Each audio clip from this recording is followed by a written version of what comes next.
qualité, meilleur prix. Hello and welcome.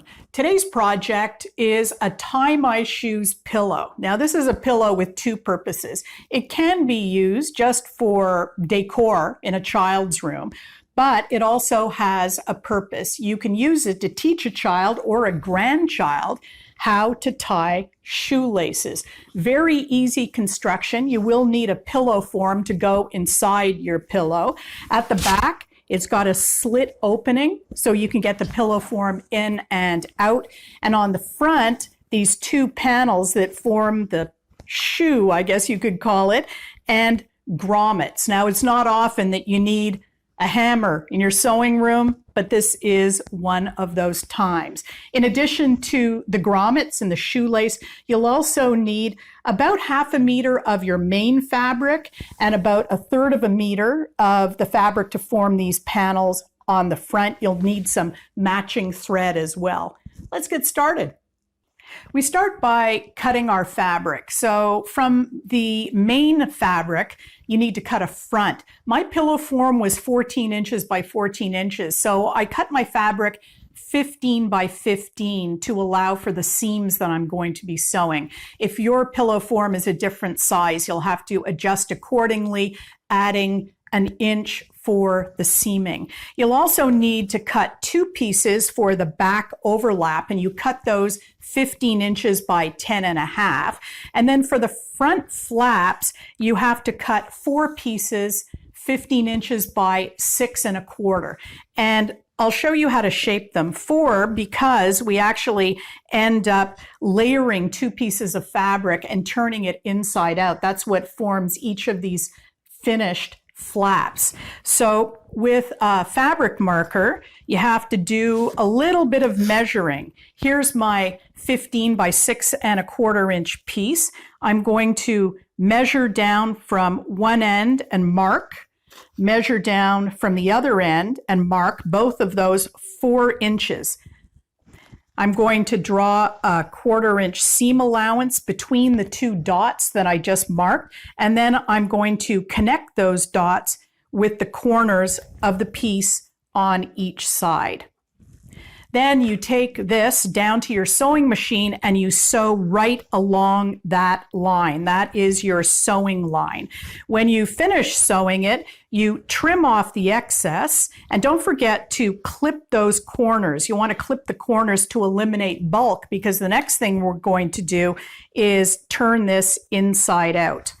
And I like to use a knitting needle or the blunt end of a crochet hook to help me get those corners out.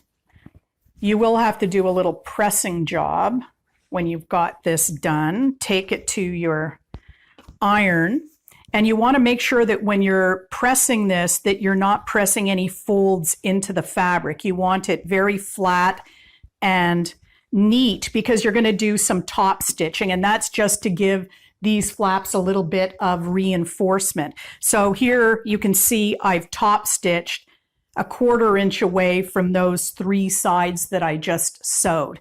Now you have to measure and mark for your grommet. So what I did, I basically eyeballed. I put the grommets down and I sized them depending on, trying to judge where they would look best. And I ended up placing the 2 end ones about 3/4 inch in from either slanted side, about 1/2 inch away from the flat part. And then I just did a little bit of math and found the 2 points there and marked those that give me my 4 grommet points. Putting the grommets on, that's next. The grommets come in a little package like this, and they come in different colors. These are metal ones, and I chose white grommet because I thought it went best with my fabrics. When you open up the package, you see that there are 2 parts to each grommet. There's the kind of the pretty finish side that has a longer shaft underneath, and then there's the bottom side of it, and that has a shorter shaft. And what you'll be doing is bringing those pieces together with your fabric in between. Also in the package, you'll find this little gizmo. This is what you use to hammer the two parts together. So I'll show you how to do that. The first thing you have to do, working on the wrong side of your fabric where your marks are, is you have to cut a little hole to get the grommet through. And I use my little sharp-nosed clippers for this.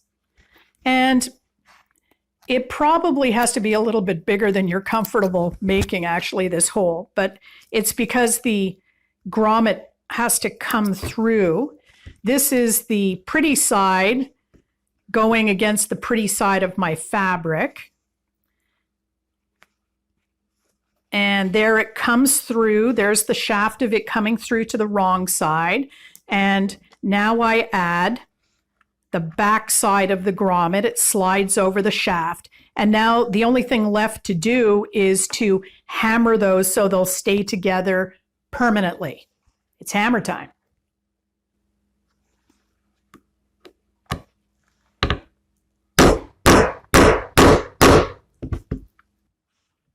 And that is your grommet in place. So you would continue inserting the other grommets after clipping the little holes there. And the next job is to prepare your back overlaps. So what I did here is I wanted to finish that raw edge. And so on one of the long edges, I folded down 1/2 inch and pressed, opened up, folded over 1/4 inch and pressed, and then folded that again at the 1/2 inch mark. And if you do some pinning, what you end up with is a seam that has the raw edges concealed, and your back panels, your overlap, end up looking like this. Then it's just the final assembly.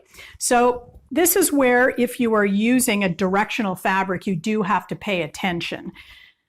This is not a directional fabric, so I'm lucky that way. So that is the front panel. Next goes the two flaps. We'll just pretend we finished putting our grommets in.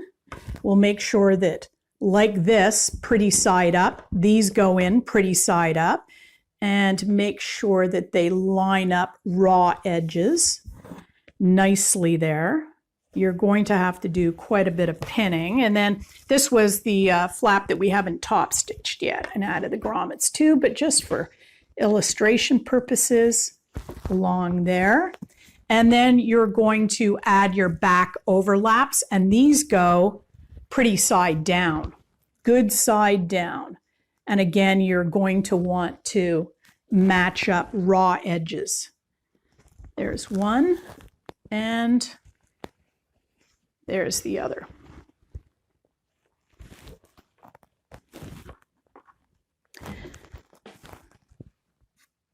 And before you head down to your sewing machine, pin all the way around to hold those, because what you're going to do is sew all the way around all 4 edges with a generous 1/4 inch seam allowance.